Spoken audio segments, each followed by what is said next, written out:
இன்னைக்கான நிலைமை இதுதான். ஃபர்ஸ்ட் ஸ்டாண்டர்ட்ல இருந்து 12th ஸ்டாண்டர்ட் வரைக்கும் வந்து இங்கிலீஷ் ஒரு சப்ஜெக்ட் எடுத்து படிச்சிருப்பாங்க. அதுக்கப்புறம் காலேஜ்லேயே வந்து 4-5 வருஷம் வந்து இங்கிலீஷில் வந்து படிச்சிருப்பாங்க. அதுக்கப்புறம் வேலைக்குன்னு போகும்போது இங்கிலீஷ் வந்து அவங்களுக்கு வந்து பேச வராமல் இருக்கும். இங்கிலீஷ் மீடியத்தில் படித்தவங்களுக்கே இப்படி அப்படின்னா ஸ்கூல் ஃபுல்லாக வந்து தமிழ் மீடியத்தில் படித்தவங்க வேலைக்கு போய் இங்கிலீஷில் பேசணும் அப்படின்னா இன்னும் சிரமப்படுவாங்க. இன்னைக்குள்ள சூழ்நிலையில் வெறும் தமிழ்காரவங்க கிட்ட மட்டும் வேலை பார்க்குறது அப்படின்றது அந்த காலம்லாம் போயிடுச்சு. ஸோ சில நேரம் மித்த மாநிலக்காரவங்க கூட வந்து ஒர்க் பண்ணுற மாதிரி இருக்கும், சில நேரம் மித்த நாட்டுக்காரவங்க கூட வந்து ஒர்க் பண்ணுற மாதிரி இருக்கும். ஸோ இது எல்லாத்துக்கும் ஒரு விஷயம் தேவைப்படும். அது என்னது? ஆங்கிலம்.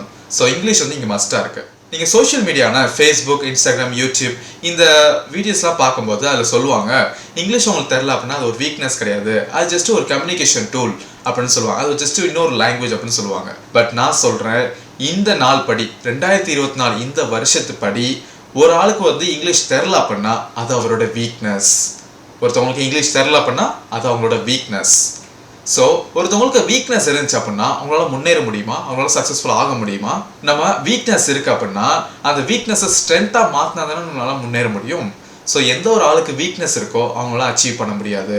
ஸோ அச்சீவ் பண்ணுறவங்க எல்லாருமே அவங்களோட வீக்னஸை தெரிஞ்சுக்கிட்டு அந்த வீக்னஸ் வந்து பார்த்தீங்கன்னா ஸ்ட்ரென்த்தாக மாற்றினா ஆனால் தான் அவங்களால அச்சீவ் பண்ண முடியுது, சக்ஸஸ்ஃபுல் ஆக முடியுது. ஸோ உங்களுக்கு வந்து இங்கிலீஷ் தெரில அப்படின்னா அது ஒரு வீக்னஸ். ஸோ இனிமேட்டு அந்த சோஷியல் மீடியா அந்த மாதிரி வீடியோஸ் பார்க்கும்போது நான் சொல்கிற இந்த வேர்ட்ஸ் தான் வந்து உங்களுக்கு ஞாபகம் வரணும். சில பேர் சொல்லுவாங்க எனக்கு இங்கிலீஷ் தெரியாது, சில பேர் எனக்கு இங்கிலீஷ் ஓரளவுக்கு தெரியும் அப்படின்னு சொல்லுவாங்க, சில பேர் எனக்கு வந்து பேச மட்டும் தெரியாது ஆனால் எழுத படிக்க தெரியும் அப்படின்னு சொல்லுவாங்க. அது இப்படி எழுத படிக்க மட்டும் தெரியும் ஆனால் பேச மட்டும் தெரியாது. ஏன்னா எதை எழுதுறீங்களோ அதுதானே வந்து அப்படி பேச போறீங்க. ஸோ என்ன பண்ணுது அப்படின்னா உங்கள் பிரெயினில் சப்கான்ஷியஸாக நீங்கள் சொல்ல வர வார்த்தையை வாய் வழியாக சொல்ல விடாமல் வந்து தடுக்குது. தொண்டை வரைக்கும் வர்றத வாயில் வந்து பார்த்தீங்கன்னா சொல்ல விடாமல் அந்த இது வந்து தடுக்குது. அதை தடுக்க வைக்கிறதே பார்த்தீங்கன்னா ஆக்சுவலாக நம்ம தான். ஸோ இதுதான் ஃபர்ஸ்ட் ஸ்டெப். நீங்கள் வந்து பேசணும். பேசினதுக்கப்புறம் இம்ப்ரூவ்மெண்ட் பற்றி யோசிக்கலாம். நீங்கள் ஆல்ரெடி வந்து சின்ன சின்ன சென்டென்சஸ் பேசுவீங்க அப்படின்னா அதை ஃபர்ஸ்ட் வந்து பேசுங்க. எல்லாருக்கும் முன்னே அந்த சின்ன சின்ன சென்டென்சஸ் வந்து பேசுங்க. நான் தப்பாக பேசிடுவேன், தப்பான கிராமர் வந்து யூஸ் பண்ணிடுவேனா இப்படின்னு சொல்லிட்டு உங்களுக்கு வந்து நிறைய நெகட்டிவ் தாட்ஸ் வந்து பேசுறதுக்கு முன்னாடியே இருந்துச்சு அப்படின்னா நீங்கள் பேசவே மாட்டீங்க. ஸோ அதனால் ஃபர்ஸ்ட் டிப்பே வந்து நீங்கள் வந்து பேசணும். நல்லா நான் வச்சுக்கோங்க, நம்மளோட கோல் வந்து மெசேஜை டெலிவர் பண்ணணும். அந்த மெசேஜை நீங்கள் எப்படி பண்ணுறீங்களோ எந்த மாதிரி பண்ணுறீங்களோ அது வந்து முக்கியம் கிடையாது. எந்த மாதிரி பண்ணாலும் இட்ஸ் ஃபைன். இப்போ கவனிங்க, நாம் எல்லாரும் தமிழ்லேயே பேசுகிறோம். தமிழில் பேசும்போது எல்லா நேரங்களுமே வந்து நம்ம சரியான தமிழில் பேசுகிறோமா, சரியான கிராமர் யூஸ் பண்ணி பேசுகிறோமா அப்படின்னு கேட்டிங்கன்னா கிடையாது. இப்போ நம்ம வந்து இங்கிலீஷில் சிங்குலர் ப்ளூரல் படிச்சிருப்போம்ல, ஒருமை பன்மை. அந்த பன்மை அப்படின்றது தமிழில் வந்து நம்ம நடைமுறையில் யூஸ் பண்ணுறது கிடையாது. இப்போ நான் அவர் சொல்கிறேன் தெருவில் 2 நாய் குலைக்குது அப்படின்னு சொல்கிறேன். இந்த இடத்துல நான் வந்து 2 நாய்ன்னு சொல்கிறேன். 2 அப்படின்றது ப்ளூரல் இல்லைங்களா, அப்போ 2 நாய்கள் அப்படின்னு சொல்லணும். அப்போ தெருவில் 2 நாய்கள் கத்துது அப்படின்னு நான் சொல்லக்கூடியதை 2 நாய் கத்துதுன்னு சொல்லிட்டு சிங்குலர் ஃபார்ம் யூஸ் பண்ணுறேன். அப்போ நான் பண்ணது தப்பு தானே. ஆனால் எந்த தமிழ்காரங்களாவது நீங்கள் இந்த இடத்துல தப்பு பண்ணியிருக்கீங்க, 2 நாய்கள் சொல்கிறதுக்கு பதிலாக 2 நாயின்னு சொல்கிறீங்க அப்படின்னு யாராவது சொல்லுவாங்களா? சொல்ல மாட்டாங்க. ஆனால் இதே நான் வந்து இங்கிலீஷில் பேசுன்னு வச்சுக்கோங்களேன். இப்போ ஃபார் எக்ஸாம்பிள் நான் வந்து ஹேஸ் போகிறதுக்கு பதிலாக ஹேவ் போட்டேன் அப்படின்னா எக்கச்சக்க பேர் வந்து இந்த இடத்துல நீ மிஸ்டேக் பண்ணுற, அந்த இடத்துல நீ மிஸ்டேக் பண்ணுற அப்படின்னு சொல்லிட்டு சொல்லி காப்பாங்க. உண்மையிலே பார்த்தீங்கன்னா இந்த மாதிரி வந்து மித்தவங்களோட இங்கிலீஷ் மிஸ்டேக்ஸ் வந்து பார்த்தீங்கன்னா திருத்தலாம். பார்த்தீங்கன்னா அவங்களுக்கு தான் வந்து இங்கிலீஷ் வந்து ஃப்ளூவன்சி அவ்வளோவா இருக்காது. That's a fact. பெர்ஃபெக்டான கிராமர், பெர்ஃபெக்டான டென்ஸ், பெர்ஃபெக்டான கன்ஜெக்ஷன் இது எதுவுமே உங்களுக்கு வந்து தெரிஞ்சுட்டு தான் பேசணும் அப்படின்னு அவசியம் கிடையாது. ஆஸ் அ டீச்சர் நான் வந்து இந்த எல்லா விஷயங்களும் தெரிஞ்சுக்கலாம் பெர்ஃபெக்டாக இருக்கணும்னா, ஏன்னா நான் வந்து மித்தவங்களுக்கு சொல்லிக் கொடுக்குறேன். ஆனால் நீங்கள் அப்படி கிடையாது. நீங்கள் வந்து இன்னொரு ஆள்கிட்ட வந்து ஜஸ்ட் கம்யூனிகேட் தான் பண்ண போகிறீங்க. ஸோ அதுக்கு வந்து இது எல்லா விஷயங்களும் டீச்சருக்கு தெரிய வேண்டிய எல்லா விஷயங்களும் உங்களுக்கு வந்து தெரிய தேவையில்லை. ஸோ நான் மறுபடியும் சொல்கிறேன், நம்மளோட கோல் மெசேஜை டெலிவர் பண்ணும் அப்படின்னு தான் இருக்கணும் தவிர அந்த மெசேஜை எப்படி பண்ணுறோம் அப்படின்றது முக்கியம் கிடையாது. எப்படி பண்ணாலும் இட்ஸ் ஃபைன். ஸோ யார் என்ன நினச்சாலும் அவங்க வந்து உங்களோட மிஸ்டேக்ஸை கண்டுபிடிச்சி சொன்னாலுமே நீங்கள் அதை வந்து கேர் பண்ணாமல் நீங்கள் ஜஸ்ட் வந்து பார்த்தா பேசுங்க. பேச பேச வந்து பார்த்தீங்கன்னா அதுவே பார்த்தீங்கன்னா ஆட்டோமேட்டிக்காக இம்ப்ரூவ் ஆகும். ஏன்னா உங்களுக்கு வந்து எனாஃப் எக்ஸ்பீரியன்ஸ் கிடச்சிடும். கொஞ்ச நாள் பேசுனீங்க அப்படின்னா எனாஃப் எக்ஸ்பீரியன்ஸ் கிடச்சதுக்கப்புறம் நீங்களே பார்த்தீங்கன்னா இம்ப்ரூவ் ஆவீங்க. ஸோ சொல்லுவாங்க பார்த்தீங்கன்னா நீ ஆயிரு மித்தவங்களுக்காக வாழாத அப்படின்னு சொல்லுவாங்க. அது வந்து இங்கேயும் இப்போ அப்ளை ஆகும். ரெண்டாவது ஈஸியான டிப் என்ன அப்படின்னா ப்ராக்டிஸ்.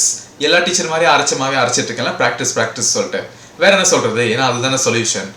ஒரு கொஸ்டின் கேட்குறாங்க எப்படி பேசுறதுன்னு, அதுக்கு சொல்யூஷன் தானே சொல்லுவாங்க. அந்த சொல்யூஷன் என்ன? ப்ராக்டிஸ். சில பேர் நினைப்பாங்க இங்கிலீஷ் பேசணும் அப்படின்னா அதுக்கு வந்து தனி டேலண்ட் தேவை அப்படின்னு நினைப்பாங்க.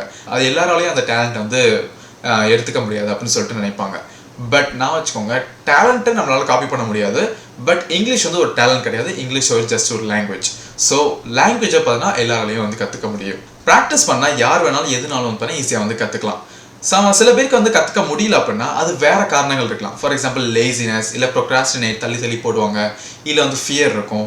பட் கம்யூனிகேஷன் எல்லாராலையும் பண்ண முடியும். தமிழ் உங்களால் கம்யூனிகேட் பண்ண முடியல, அப்போ இங்கிலீஷுமே வந்து தமிழ் மாதிரி இன்னொரு லாங்குவேஜ், அதுலேயே உங்களால் கம்யூனிகேட் பண்ண முடியும். ஆனால் நீங்கள் ஒரு விஷயம் மைண்டில் நான் வச்சுக்கணும். சொல்லுவாங்க பார்த்தீங்கன்னா ஒரே நைட்டில் வந்து பணக்காரன் ஆக முடியாது அப்படின்னு சொல்லிட்டு. அதே மாதிரி ஒரே நைட்டில் உங்களால் இங்கிலீஷ் பேச முடியாது. ஸோ அதுக்கு வந்து பார்த்தீங்கன்னா சில எஃபோர்ட் எடுக்கணும். பட் ப்ராக்டிஸ் பண்ணுறதுக்கு எனக்கு யாருமே இல்லை, எனக்கு ஃப்ரெண்ட்ஸும் இல்லை. ஃபேமிலி கூட ப்ராக்டிஸ் பண்ணால் அவங்களுக்கும் வந்து பார்த்தீங்கன்னா இங்கிலீஷ் தெரியாது. ஸோ எனக்கு வந்து க்ளோஸ் பீப்புளுமே பார்த்தீங்கன்னா யாரும் கிடையாது, கலீக்ஸும் கிடையாது. அப்படின்னு நினச்சிங்க அப்படின்னா ப்ராக்டிஸ் பண்ணுறதுக்கு நீங்கள் இருக்கீங்க. ஸோ செல்ஃபாக வந்து ப்ராக்டிஸ் பண்ணலாம். செல்ஃப் தாட்லாம் நிறைய வரும். அந்த செல்ஃப் தாட் எல்லாமே நீங்கள் வந்து இங்கிலீஷ்லேயே பேசலாம். நம்ம அடுத்து என்ன பார்ப்போம், இது பண்ணலாமா அது பண்ணலாமா அப்படின்னு சொல்லிட்டு மனசுக்குள்ளேயே பேசுவோம்ல, அந்த மாதிரி பேசக்கூடிய இதை தமிழில் பேசாமல் இங்கிலீஷில் வந்து பேசுங்க. உங்களோட செல்ஃப் தாட்ஸ் வந்து இங்கிலீஷில் இருக்கணும். அப்படி பண்ணும்போது நீங்கள் தூங்குவீங்களா, அப்போ உங்கள் கனவு கூட பார்த்தீங்கன்னா இங்கிலீஷில் வரும். அந்த மாதிரி வந்துச்சு அப்படின்னாலே நீங்கள் வந்து ஃப்ளூவன்சியை ரீச் பண்ணுறதுக்கு ஃபியூ ஸ்டெப்ஸ் தான் இருக்கீங்க அப்படின்னு சொல்லிட்டு அர்த்தம். இல்லாட்டி வந்து பார்த்தீங்கன்னா உங்களுக்குன்னு ஒரு ஆப்பர்ச்சுனிட்டி வரும். ஸோ ஆப்பர்ச்சுனிட்டி வராமல் யாருக்கும் இருக்காது, ஆப்பர்ச்சுனிட்டி வரும். அப்படி வரும்போது பார்த்தீங்கன்னா அதை வந்து கிராப் பண்ணிக்கோங்க. உங்களுக்குன்னு சொல்லிட்டு ஒரு பேசுகிறவங்க, ஒரு இங்கிலீஷில் பேசுகிறவங்க வந்து ஒரு பர்சன் வந்து வருவாங்க. ஸோ அப்படி அவர் வர்ற அந்த ஆப்பர்ச்சுனிட்டி வந்து பார்த்தீங்கன்னா நீங்கள் வந்து கிராப் பண்ணிட்டு அவங்க கூட வந்து பார்த்தீங்கன்னா இங்கிலீஷ் பேசி வந்து ப்ராக்டிஸ் பண்ணலாம்.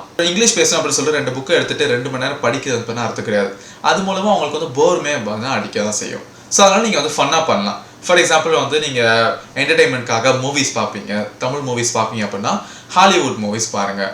அதுக்கப்புறம் என்டர்டைன்மெண்ட்காக சாங்ஸ் கேட்பீங்க, தமிழ் சாங்ஸு இல்லை வேறு ஏதாவது லாங்குவேஜ் சாங்ஸ் கேட்குறீங்கன்னா அதுக்கு பதிலாக இங்கிலீஷ் சாங்ஸ் கேளுங்க. அதுக்கப்புறம் சோஷியல் மீடியா கன்சியூம் பண்ணுவீங்களா, ஃபேஸ்புக், இன்ஸ்டாகிராம், யூடியூப், அதுக்கப்புறம் எக்ஸ், இந்த மாதிரி விஷயங்கள் எல்லாத்துலேயும் அதில் வர்ற கண்டென்ட்டை தமிழ் கண்டென்ட் பார்க்காம இங்கிலீஷ் கண்டென்ட் பாருங்கள். அதே மாதிரி தமிழ் நியூஸ் சேனல் பார்த்தா அதை வந்து இங்கிலீஷ் நியூஸ் சேனலாக மாற்றுங்க. இந்த மாதிரி நீங்கள் பண்ணக்கூடிய ஃபன் ஆக்டிவிட்டீஸ் தமிழ் கண்டென்ட்டாக இல்லாமல் இங்கிலீஷ் கண்டென்ட்டாக மாற்றுங்க. ஸோ இதெல்லாமே வந்து உங்களுக்கு நீங்கள் பிடிச்சி செய்வீங்க. அதை பிடிச்சி செய்யக்கூடிய அந்த லாங்குவேஜை மட்டும் நம்ம சேஞ்ச் பண்ணுறோம். ஸ்டில் உங்களுக்கு இந்த விஷயங்கள்லாம் பிடிக்க தானே செய்யும், பட் நம்ம ஜஸ்ட் லாங்குவேஜ் மட்டும் சேஞ்ச் பண்ணுறோம். இது மூலமாக நமக்கு வந்து நாலேஜ் வந்து கெயின் பண்ணுவோம், என்எஃப் எக்ஸ்பீரியன்ஸ் கிடைக்கும். ஆப்பர்ச்சுனிட்டி வர வரைக்கும் நீங்கள் வந்து ப்ராக்டிஸ் பண்ணிட்டு இருக்கலாம். பட் இது எல்லாமே பார்த்தீங்கன்னா லிசனிங் ப்ராக்டிஸ். இது உங்களை ரெடியாக வேணா ஆக்குமே தவிர ரியல் வேர்ல்டில் வந்து உங்களை வந்து பேச வைக்காது, உங்களை வந்து ஃப்ளூயண்ட்டாக மாற்றாது. ஸோ ஃப்ளூயண்ட்டாக மாற்றோன்னா வார்த்தைகள் உங்கள் வாயிலேருந்து எப்போ வருதோ அப்போ தான் நீங்கள் வந்து இங்கிலீஷில் ஃப்ளூயண்ட் ஆவீங்க. சப்போஸ் உங்களுக்கு இங்கிலீஷ் கோர்ஸ் நான் எடுக்கணும், கரெக்டாக படிக்கணும், ஒரு டீச்சர்ட் வந்து படிக்கணும் அப்படின்னு சொல்லிட்டு ஃபீல் பண்ணிங்கன்னா யூஆர் ஆல்வேஸ் வெல்கம். நான் உங்களுக்கு வந்து சொல்லித்தர ரெடி, நீங்கள் நம்ம கோர்ஸை ஜாயின் பண்ணிக்கலாம். வீடியோ நடுவில் சொன்ன மாதிரி மறுபடியும் நான் சொல்கிறேன், இன்னைக்கு படி இங்கிலீஷ் ஒரு ஆளுக்கு தெரில அப்படின்னா அது அவரோட வீக்னஸ் அப்படின்றத மைண்டில் நான் வச்சுக்கோங்க. நம்ம இதே மாதிரி ஒரு நல்ல வீடியோ நெக்ஸ்ட் மீட் பண்ணுவோம். Until then, see you.